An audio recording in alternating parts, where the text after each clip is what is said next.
Go inside the Crimson Tide with your hosts Rodney Orr and Gary Harris, keeping you informed on everything Alabama.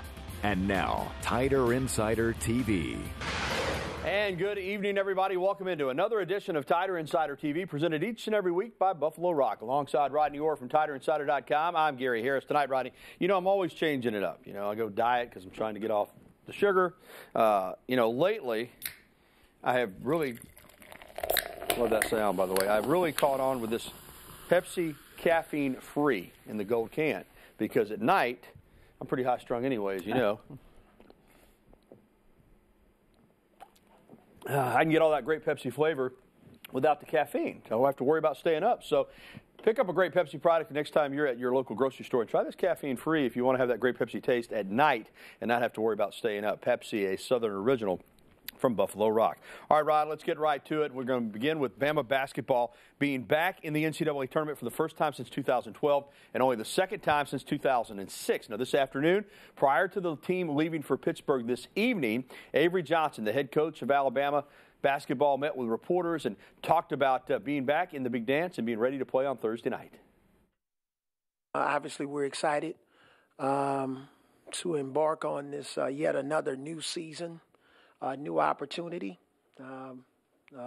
being a part of the NCAA tournament field. And, it's just a great opportunity for our program. We hadn't participated in the tournament in several years, and we're glad to be back.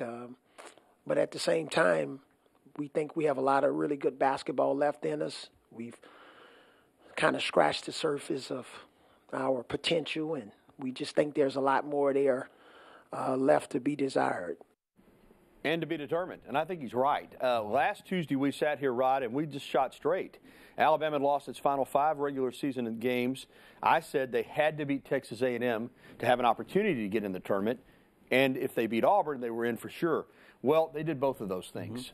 Thankfully, Colin Sexton's buzzer beater, what a difference one shot can make on Thursday, propelled them into the semifinals. Then they blew Auburn out before losing to Kentucky in the semifinals. So we said last week, listen, it's disappointing the way they finished the season. And I didn't know if they could turn it around. But we did say if they did and played well in the tournament, they would get in and the season would be a success by making the tournament. Now they have an opportunity to do even more. Yeah, again, when you look at it, Gary, let's be honest, though. You talked about losing those last 5 games. All of those teams, most of those teams are very high seeds in this NCAA tournament. They lost to some really quality teams. The impressive thing here is how Alabama, the way they ended the regular season with a lot of young players, had the ability to turn it around. Avery Johnson did a fantastic job in the SEC tournament. Now, as you start to head into the NCAA tournament, you've got some momentum. You do. You're in the 8-9 matchup. Alabama's the 9 seed in the East Regional, first round at Pittsburgh Thursday night against Virginia Tech. These two teams, I've watched both of them. I've looked at them on paper. They're very even, as you would expect for an 8-9 matchup. The difference, I think, could be Virginia Tech goes 10 deep. They're talented on the perimeter, but they don't have that guy, Colin Sexton. He's the kind of player, Rodney, even as a freshman, that I think could put this team on his back and take him for a ride. He certainly could, and we saw what he did in the SEC tournament. He was the difference for Alabama in that SEC tournament. Obviously, the shot he made against Texas A&M was crucial to win the game, but also he was vital against Auburn as well. But here's the deal. When you look at Virginia Tech, Gary, they may not have Colin Sexton. They're very balanced. They have 5 players that score in double figures. They shoot the 3 really well. I think they're up around 45%. Yep. They defend it really well. They're a balanced basketball team offensively. Got those 5 guys that score in double figures, but also, Gary, defensively they're really strong. One thing about this Alabama team, they have had a roller coaster of emotions this year. They've had big ups. They've had some really big lows. They've overcome that to get to this point, and I really do think they feel like, you know what, we're here now. let's go take care of business. If you beat Virginia Tech, obviously probably number 1 seed Villanova's waiting on you on Saturday, but you have to take them one at a time. I said to make the tournament would be a successful season, so I think already it's been a success. If you win a game or two, my gosh, as you were saying, it could really turn out to be something special. And one shot, we saw it in 2004 with Antoine Petway against Southern Illinois, can change the season. That team went to the Elite Eight. One shot by Colin Sexton probably put Alabama in the tournament. Now, let's see if they can go do some damage. All right, well, Avery Johnson also, Rodney, provided an injury update on Crimson Tide forward Dante Hall. Hall hit his head. It was a scary fall in the second half against Auburn in the SEC tournament semifinals last Friday. You see it right there in St. Louis. Now, he was put into concussion protocol and missed the Tide semifinal loss on Saturday to Kentucky. Now, Alabama is actually, they left about 30 minutes ago, wheels up to fly to Pittsburgh this evening, and Coach Johnson said he'll have a better idea by tomorrow morning when he wakes up in Pittsburgh in regards to Hall's status for Thursday night's first-round game in the East Regional against the Hokies. Rodney, if Dante Hall can't go, obviously it changes this. Yeah. It changes his basketball really team. Does, really does. Some of the players today, Gary, expressed that they thought he would be able to play. I know Coach Johnson said he did ride the stationary bike yesterday, which he felt was a positive sign. Again, we won't know more until probably tomorrow or later. But, if he can't go, Gary, that means other guys have to step up. That happens sometimes with basketball team. Galen Smith, Reese, Giddens, those guys have to step up and make the difference. All right, let's give you the lowdown on Thursday night. This is the who, what, when, and where. Alabama versus Virginia Tech, 8:20 p.m. Central Time. Okay, since we're in Central Time. The PPG Paints Arena in Pittsburgh. We will be there. WVOA 23 will have our dynamic duo of Brandon Cameraman and Zach Tigert. So they'll be live with previews at 5 and 6. Now, the game won't start to 8:20, so it won't be over more than likely until after our 10 o'clock newscast. But they will get the post-game reaction, win or lose, and we'll have full reports the next day. Now, if the game is over, I'll have the highlights that night at 10, but only if it's concluded due to NCAA and television rules. But we will be there, and we will keep you up to date. Well, still to come on Tider Insider Television. All 32 teams, including 5 head coaches, were represented from the National Football League at Alabama's Pro Day last Wednesday. Alabama football is must-see for the NFL clubs. And coming up a little bit later, we will welcome your phone calls, emails, and tweets. You see the information there on your screen, so go ahead and call in now so you can get on hold and be first in line. 205-348-WVUA, that's 348-9882. Or you can email us at TITV@WVUA23.com, or you can tweet at us using that hashtag TITV. I've actually got my phone out of here so I can check Twitter. If you tweet at us, we'll try to get it on. Stay tuned. The only show that takes you inside the Crimson Tide, Tider Insider TV, will return after this timeout.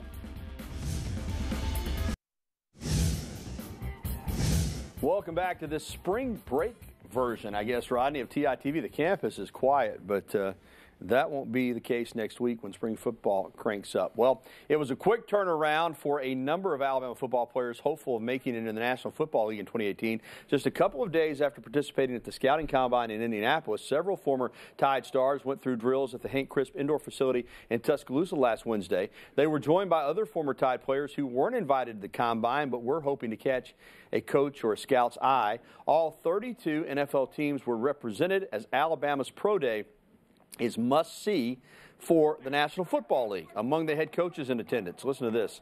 The Patriots' Bill Belichick, Tennessee's first-year head coach Mike Vrabel, Marvin Lewis of the Bengals, new Detroit Lions head coach Matt Patricia, and the Steelers' Mike Tomlin. Crimson Tide head coach Nick Saban explained that having so many top-flight NFL prospects on your team attracts the NFL clubs and gives some of the lesser-known Tide players needed exposure. Well, I think that when we have these kind of days, we attract more people because we have good players, which also helps the sort of next level guys, that they get a chance to get some exposure, and a lot of people look at them. So that's probably a good thing for the guys that weren't in the Combine. It usually doesn't fall on the calendar so close to the Combine, but the way spring break is this year, it kind of worked out that way. But we have a lot of people here interested in our players, and I think that's the goal for all the players.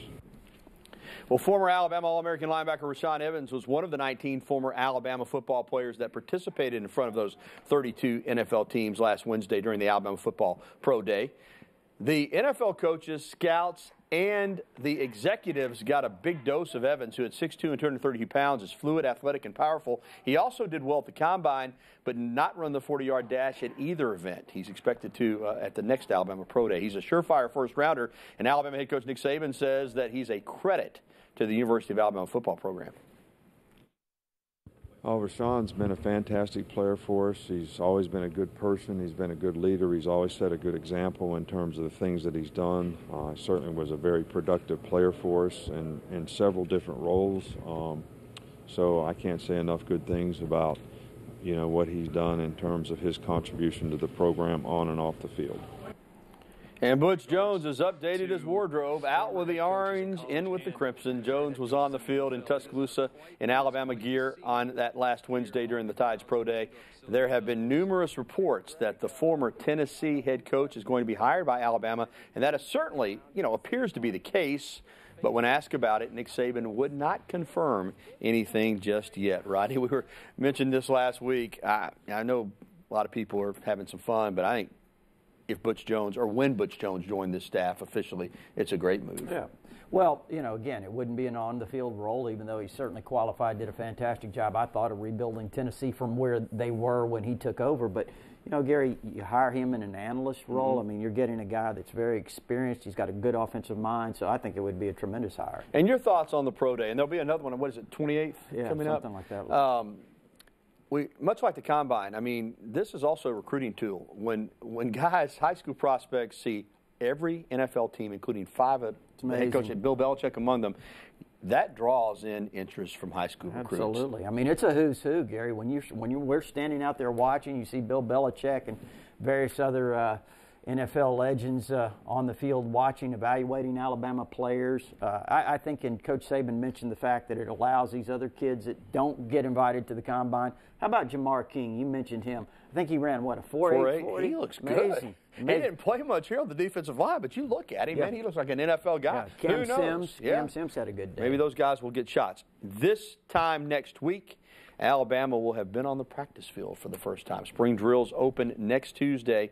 Just some thoughts before we go to the break on what you're looking for out of spring, maybe a key position battle, or what'll be on your agenda as you start watching practice. Well, I think when you look at Alabama, the thing that really stands out to me is you're replacing so many guys in the secondary, a lot of opportunities there. But, really, Gary, as we've talked many times, I think it's all about development. That's what the spring's about. So we talk about position battles. Yes, you can position yourself for a job, but I really think the key is development. But the secondary is going to be the focus. All right, Rod, this time next week, we're talking football. Well, much more to come here on TITV, including Alabama softball pitcher Alexis Osorio putting her name in the NCAA record book. And next, your phone calls, emails, and tweets. Once again, that number, 205-348-9882. There's the email address, or you can tweet at us. Please use the hashtag TITV so I make sure I find it. All right? We'll be back right after this. And welcome back to TITV. I'm Gary Harris. Listen, phone lines are open. I know it's spring break, but if you've been one of those people that always tell me you can't get through, you can get through. 205-348-WVUA, 205-348-9882. Call now, and you can get through and talk a little Alabama sports with us.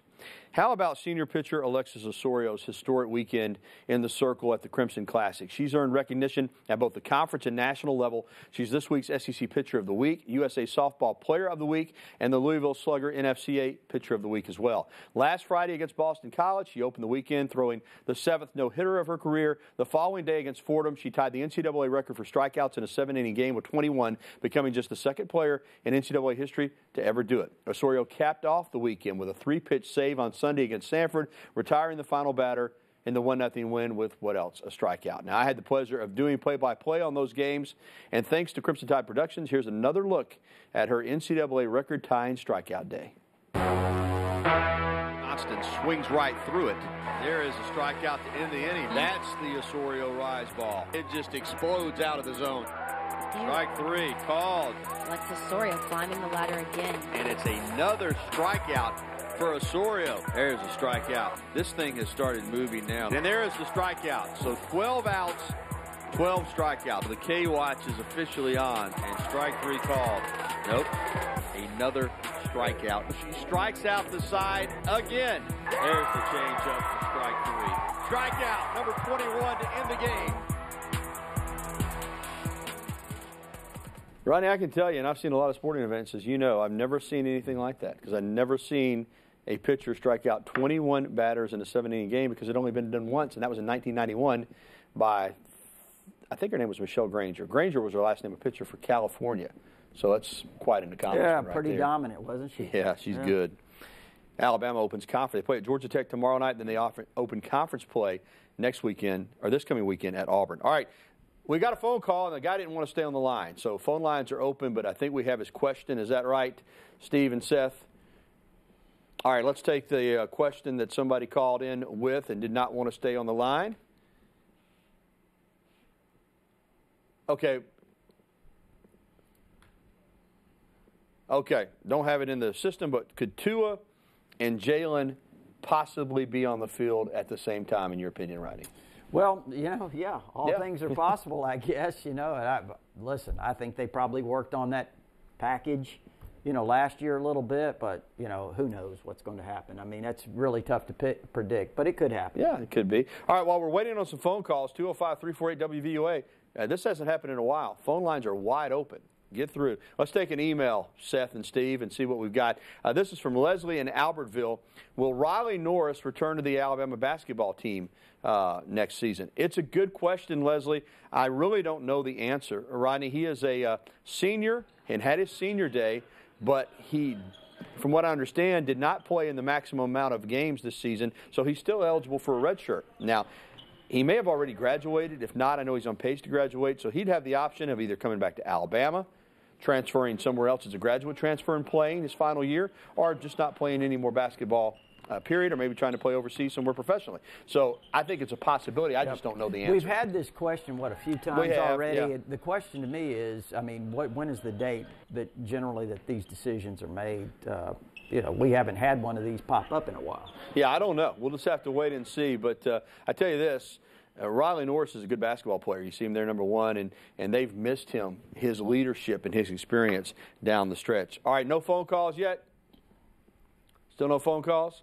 All right, let's take another email. And we've got one from Tyler in Fayette. Rodney, asking for you specifically. Okay, thanks, Tyler.